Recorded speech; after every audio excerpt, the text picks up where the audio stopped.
95% எல்லா ப்ராஃபம் challenges and ஃபர்ம்ஸுமே mostly ஸ்கேமாக இருக்கிறதுக்கு வாய்ப்புகள் அதிகமாக இருக்குது. ஸோ நான் ரெக்கமெண்ட் பண்ணுறது இல்லை.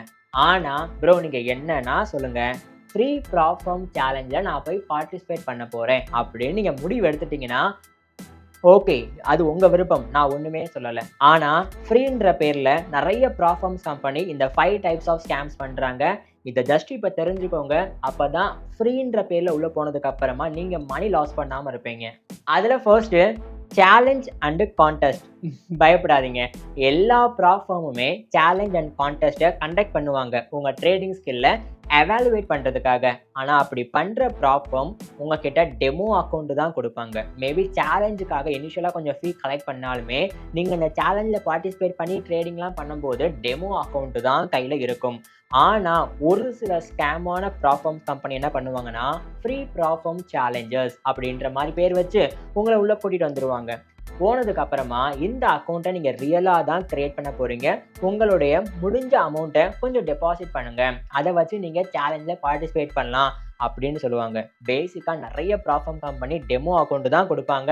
ஆனால் இவங்க ரியல் அக்கௌண்ட்டுன்ற பேரில் உங்கள் அமௌண்ட்டை டெபாசிட் பண்ண சொல்கிறாங்கன்னா அது மேபி ஸ்கேம் ப்ராஃபம்ஸ் கம்பெனியாக இருக்க வாய்ப்புகள் அதிகமாக இருக்குது. ரெண்டாவது ஸ்கேம்ஸ் கொஞ்சம் அதுக்கும் மேலே, பெனாலிட்டி அப்படின்ற பேர். இந்த ப்ராஃபம் கம்பெனிஸ் இதை எக்ஸாக்டாக இந்த செக்கை எங்கே கொண்டு போய் வைப்பாங்கன்னா, நீங்கள் எல்லாமே கம்ப்ளீட்டாக ட்ரேட்லாம் பண்ணிடுவீங்க ஒரிஜினல் அக்கௌண்ட்டில். ஆனால் விட்ராவல் பண்ணணும் அப்படின்னு போகும்போது தான் நீங்கள் கம்பெனியோடைய ரூல்ஸை ஒரு சில இடத்துல வயலேஷன் பண்ணிட்டீங்க அப்படின்னு முன்னாடி சொல்லியிருக்கவே மாட்டாங்க. திடீர்னு அந்த அமௌண்ட்டை விட்ராவல் பண்ண நேரத்தில் ஒரு மெயில் வரும் உங்களுக்கு. அதில் இந்த கம்பெனி ரூலை நீங்கள் வயலேஷன் பண்ணதுனால ஒரு சில பெனால்ட்டி அமௌண்ட்டை பே பண்ணுங்க, அப்போ தான் எங்களால் விட்ராவல் பண்ண முடியும் அப்படின்னு சொன்னாங்கன்னா உங்களுடைய வித்ட்ராவல் பணத்தை அவங்க கொடுக்க அவாய்ட் பண்ணுறாங்க. அதை அவாய்ட் பண்ணுறதுக்கு நீங்கள் பெனால்ட்டி பே பண்ணால் கூட அந்த பணம் வருமானது கேள்விக்குறி தான். பெனால்ட்டியை வாங்கிட்டு உங்கள் அக்கௌண்ட்டை க்ளோஸ் பண்ணிவிட்டு உங்களுக்கு ரிப்ளை பண்ணாமல் போனாலுமே நீங்கள் எங்கேயுமே போய் கேட்க முடியாது. ஸோ பெனால்ட்டி மாதிரி உங்கள்கிட்ட முன்னாடி இன்ஃபார்ம் பண்ணி நிறைய அமௌண்ட்டை பிடுங்கிக்கிட்டே இருக்காங்க அப்படின்னா அந்த கம்பெனி ஸ்கேம்ஸாக இருக்கிறதுக்கு வாய்ப்புகள் இருக்குது. மூணாவது, இனிஷியலாக பேமெண்ட் கேட்பாங்க. ஃபார் எக்ஸாம்பிள், ஒரு டெமோ அக்கௌண்ட்டை முடிச்சதுக்கு அப்புறமா சேலஞ்சஸில் நீங்கள் ஒரிஜினல் அக்கௌண்ட்குள்ளே போகும்போது முன்னாடி என்ன ப்ராமிஸ் பண்ணாங்களோ அந்த ஃபண்டர் அக்கௌண்ட்டை சேலஞ்சில் பார்ட்டிசிபேட் பண்ணி வின் பண்ணதுக்கு அப்புறமா பேசிக்காக எல்லா ப்ராஃபம் கம்பெனிஸுமே உங்களுக்கு கொடுத்துருவாங்க.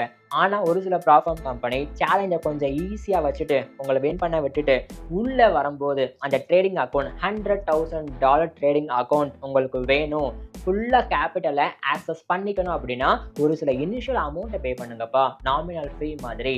அப்படி பே பண்ணிட்டீங்கன்னா நீங்கள் ட்ரேடிங் அக்கௌண்ட்டில் இருக்கிற ஃபுல் மணியையுமே ஆக்சஸ் பண்ணிக்கலாம் அப்படின்னு சொல்லுவாங்க. நீங்களுமே $100,000 அக்கௌண்ட்டையே நமக்கு ஃப்ரீயாக தர்றாங்க ட்ரேட் பண்ணுறதுக்கு, நம்ம வின் பண்ணிட்டோம் சேலஞ்சஸில், அப்போ இனிஷியலாக கொஞ்சம் ஃபீயை பே பண்ணுவோம் அப்படின்னு பே பண்ணிட்டீங்கன்னா அந்த ஃபண்டட் அக்கௌண்ட்டும் கையில் வராது, கொடுத்த நாமினல் ஃபீயுமே காற்றுல போனது தான். ஸோ இனிஷியலாக பேமெண்ட் எந்த ப்ராஃபம் கம்பெனிஸுமே இப்போலாம் கேட்குறதே இல்லை. இதுலேயே கீழே வரக்கூடியது தான் ஃபிஷிங் வெப்சைட்னு சொல்லுவாங்க. ஒரு ப்ராஃபம் கம்பெனி மேபி லெஜிட்டாக இருந்தாங்கன்னா அதே மாதிரி டிசைனில் வெப்சைட்டை டிசைன் பண்ணிவிட்டு அந்த ப்ராஃபம் கம்பெனியோடைய பர்சனல் டீட்டெயில்ஸ் எல்லாம் இங்கே கொடுக்க சொல்லுவாங்க. அக்கௌண்ட் டீட்டெயில்ஸ் இங்கே கொடுத்ததுக்கு அப்புறமா அந்த வெப்சைட் ஃபிஷிங் வெப்சைட்ன்றதுனால உங்கள் பர்சனல் டீட்டெயில்ஸை ஃபெச் பண்ணிவிட்டு உங்கள் அமௌண்ட்டை எடுத்துகிட்டு அவங்க பாட்டுக்கு போயிடுவாங்க. அந்த அக்கௌண்ட்டே அதுக்கப்புறமா உங்களால் ஆக்சஸ் பண்ணவே முடியாது. நாலாவது, சக்ஸஸ் ஸ்டோரிஸை மட்டுமே சொல்லி ஏமாத்துறது. நிறைய ப்ராஃபம் கம்பெனிஸ்க்கு நிறைய ஃபண்டமெண்டலாக அவங்க ரொம்பவே ஸ்ட்ராங்காக இருப்பாங்க. அதனால் அந்த ப்ராஃபம் கம்பெனியில் என்னென்ன ஃபியூச்சர் இருக்குது, நீங்கள் எப்படிலாம் ட்ரேட் பண்ணலாம், உங்களுக்கு எப்படிலாம் வித்ட்ராவல் கிடைக்கும் அப்படின்ற மாதிரி சொல்லி அதுக்கப்புறமா ஒரு சில ட்ரேடரை உள்ளே கொண்டு வருவாங்க, கொஞ்சம் லெஜிட்டானவங்க. ஆனால் ஒரு சில ப்ராஃபம் கம்பெனி சக்ஸஸ் ஸ்டோரியை மட்டுமே சொல்கிறது, அதாவது எமோஷனை தூண்டுறதுக்காக அவங்க ஃபியூச்சர் இதெல்லாம் இருக்குது, நாங்கள் ரெகுலேட்டடாக அதெல்லாம் பார்க்காம சக்ஸஸ் ஸ்டோரிஸ். ஒருத்தர் ட்ரேட் பண்ண உள்ளே வந்தார், அவருக்கு ட்ரேட் பண்ணவே தெரியாது, இருந்தாலும் கஷ்டப்பட்டு சேலஞ்சில் வின் பண்ணார்.